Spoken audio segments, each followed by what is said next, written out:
வணக்கம், நான் உங்கள் அசோக் ஸ்ரீநிதி பேசுகிறேன். ஃபர்ஸ்ட் வீடியோவை என் ப்ரொஃபைலில் பாருங்கள். Ashok Srinidhi, ASHOK SRINITHI. ஜல்லிக்கட்டை நம்ம ஒன்று சேர்ந்து நடத்திடுவோம்.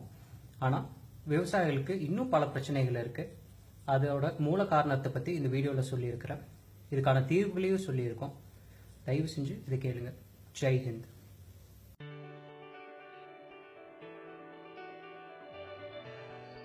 நம் முன்னோர்கள் பின்பற்றிய ஒவ்வொரு செயலுக்கு பின்னாலும் பல அறிவியல் அர்த்தங்கள் உள்ளடங்கின.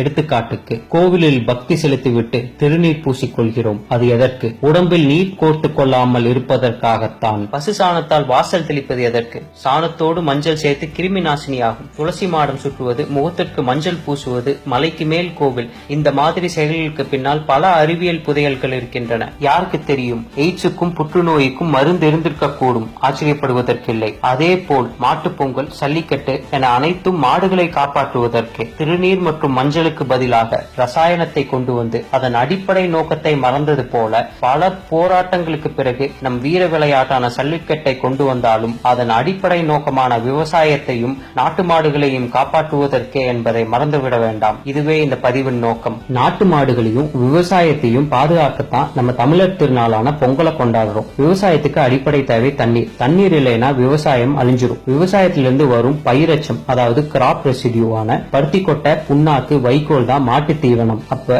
விவசாயம் அழிஞ்சிச்சுன்னா நம்ம நாட்டு மாடுகளும் சேர்ந்து அழிஞ்சிடும். இதுதான் இப்ப இங்க நடந்துட்டு இருக்குது. விவசாயம் அடிப்பட்டா அத்துணை துறைகளுமே அடிப்படும். அத்தியாவசிய பொருட்கள் விலை ஏறும். சோப்பு, சீப்பு, பால், பருப்பு எல்லா விலையுமே ஏறும். வாகன உற்பத்தி துறையிலிருந்து FMCG, நுகர்வோர் பொருட்கள் துறை, வங்கித்துறை, அத்தனை துறையுமே அடிப்படும். இயற்கையாகவே இதை சார்ந்த வேலை வாய்ப்புகளும் குறையும். படித்த பட்டதாரிகள் வேலை இல்லாம இருப்பாங்க.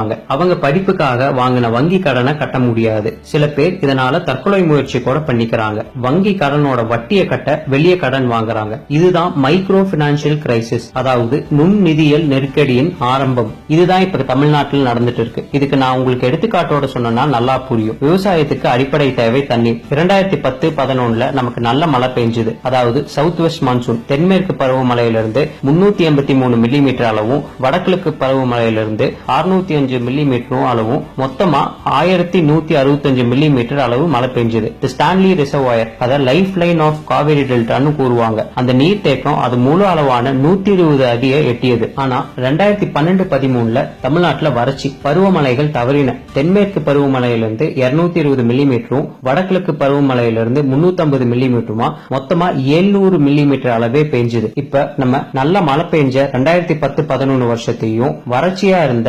2012-13 வருஷத்தையும் ஒப்பிட்டு பார்ப்போம். அரிசி உற்பத்தியில 101 லட்சம் டன், 56 லட்சம் டன். நெல் உற்பத்தியில 3,69,000 டன், 2,13,000 டன். கரும்பு உற்பத்தியில 3,82,000 டன், 2,55,000 டன். ஆயில் சீட் உற்பத்தியில 11,14,000 டன், 8,16,000 டன். வறட்சி காலத்துல நம்ம உற்பத்தி ரொம்ப கம்மியா இருந்தது நல்லா தெரியுது. 2012-13 அரிசியோட தேவை 92 லட்சம் டன்னா இருந்துச்சு. ஆனா நம்ம உற்பத்தி செஞ்சது வெறும் 56 லட்சம் டன் தான். பருப்பு வகைகளோட தேவை 10 லட்சம் டன்னா இருந்துச்சு. நம்ம உற்பத்தி செஞ்சது வெறும் 3,20,000 டன் தான். தமிழ்நாடு வேளாண்மை பல்கலைக்கழகம் இன்னும் நம்ம 7 லட்சம் ஹெக்டேர் அளவுக்கு விவசாயம் செஞ்சாதான் 2020 அரிசி தேவையை ஈடுகட்ட முடியும்னு ஒரு தகவல் சொல்றாங்க. நேஷனல் கிரைம் ரெக்கார்ட்ஸ் பியூரோ 2015 ஒரு தகவல் சொல்றாங்க. அதுல கடந்த 3 வருடங்களா அதிக தற்கொலை நடக்கின்ற மாநிலங்கள்ல தமிழ்நாடு தொடர்ந்து முதல் 2 இடங்கள்ல இருந்துச்சுன்னு. தற்கொலைக்கு முக்கிய காரணமா குடும்ப பிரச்சனையும் வேலையின்மையும் கூறப்பட்டது. 2012-13 இந்தியாவில் மொத்தம் 1,35,000 பேர் தற்கொலை செஞ்சுக்கிட்டாங்க. அதுல தமிழ்நாடு முதல் இடத்துல இருந்துச்சு. 16,875 பேர் தமிழ்நாட்டில் தற்கொலை செஞ்சுக்கிட்டாங்க. இந்தியாவின் பெரிய நகரங்கள் பட்டியல்ல சென்னை 2,183 தற்கொலைகளுடன் முதல் இடத்துல இருந்துச்சு. இது எல்லாத்துக்கும் அடிப்படை காரணம் தண்ணீர். தண்ணீர் நமக்கு பருவமழை மூலமாகவும் அது தேக்கி வைக்கிறதுனாலையும் நிலத்தடி நீர் மூலமாகவும் கிடைக்கும். தமிழ்நாட்டில் 81 நீர் தேக்கங்கள், 41,127 தொட்டிகள், 18,21,000 கிணறுகள் இருக்குது. பெரிய 15 நீர் தேக்கங்களோட சேமிப்பு திறன், அதாவது ஸ்டோரேஜ் கெப்பாசிட்டி 198.38 TMC மட்டுமே. 2011 வந்த மாதிரி ஒரு நல்ல மழை பெஞ்சா கூட நம்மளால வெறும் 172 TMC தான் தண்ணீர் சேமிக்க முடிஞ்சது.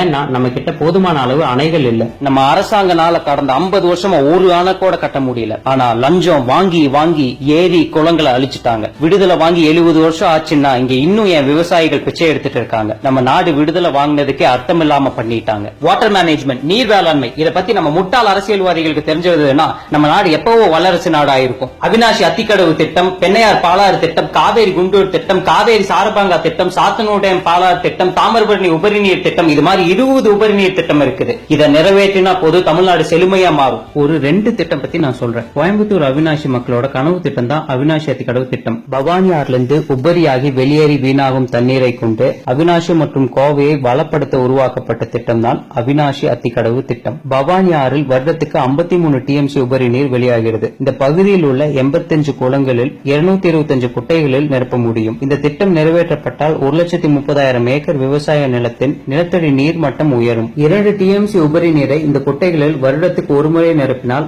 5 வருடத்துக்கு குடிநீர் பிரச்சனையே வராது. 50 லட்சம் மக்கள் பயனடைவார்கள். காமராசர் காலத்தில் போடப்பட்ட இத்திட்டம் 60 வருஷம் ஆகியும் நிறைவேற்றப்படாமல் இருக்கிறது. காவேரி கர்நாடகாவுடன் பிரச்சனை, முல்லை பெரியாறு கேரளாவுடன் பிரச்சனை, கிருஷ்ணா மற்றும் பாலாறு ஆந்திராவுடன் பிரச்சனை. ஆனால் தாமிரபரணி நம்மூர்லயே ஆரம்பித்து நம்மூரிலே முடிகிறது. இதில் வருடத்துக்கு 13 டிஎம்சி உபரி நீராக வெளியேறி வீணாகிறது. இதில் 1 டிஎம்சி தண்ணீரை அருகில் உள்ள குளங்களிலும் குட்டைகளிலும் நிரப்பினால் 4 மாவட்டங்களுக்கு குடிநீர் பிரச்சனையே வராது. இதுதான் தாமிரபரணி உபரி நீர் திட்டம். நிலத்தடி நீர், தமிழ்நாட்டோட நிலத்தடி நீரை ஆராய்ச்சி செஞ்சுட்டு சீரியஸ்லி கிரிட்டிக்கல் கண்டிஷன் சொல்லி இருக்கிறாங்க.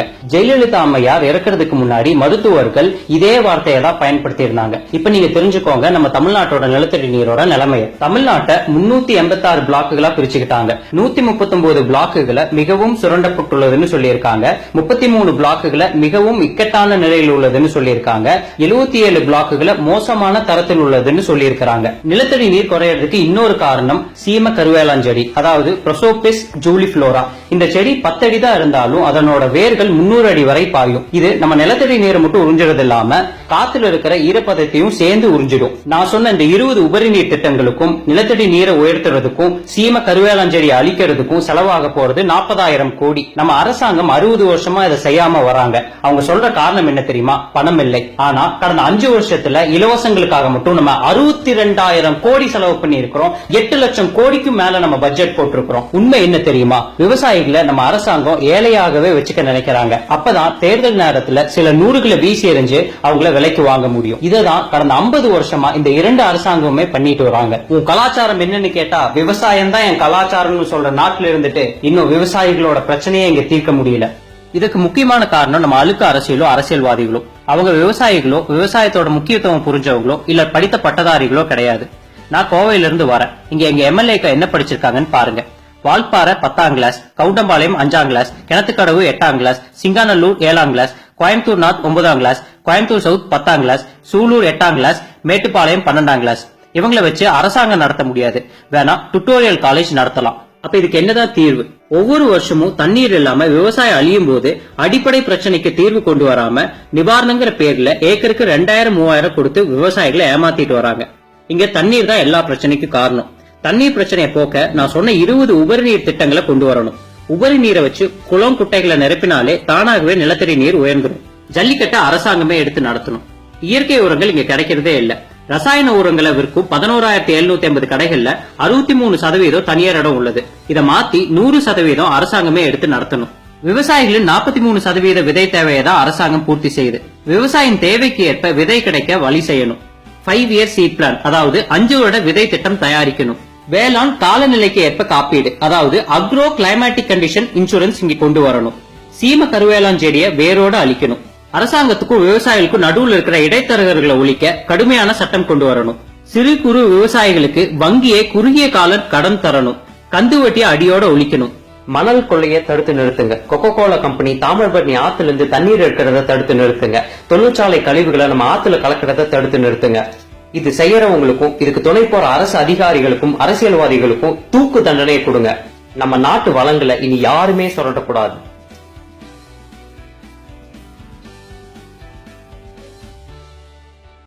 யங்ஸ்டர்ஸ் எல்லாம் இப்போ ஒன்று சேர்ந்துட்டோம். இது ஜல்லிக்கட்டோட நிக்காம இந்த போராட்டத்தை ஆக்கப்பூர்வமா மாத்தலாம். நம்மளால என்ன செய்ய முடியுங்கிறத 3rd வீடியோல பேசலாம். உங்க பேரு உங்க ஸ்ட்ரென்த்தை கமெண்ட்ஸ் காலம்ல போடுங்க. இந்த வீடியோவை ஷேர் பண்ணுங்க. ஜெய் ஹிந்த். வந்தே மாதரம்.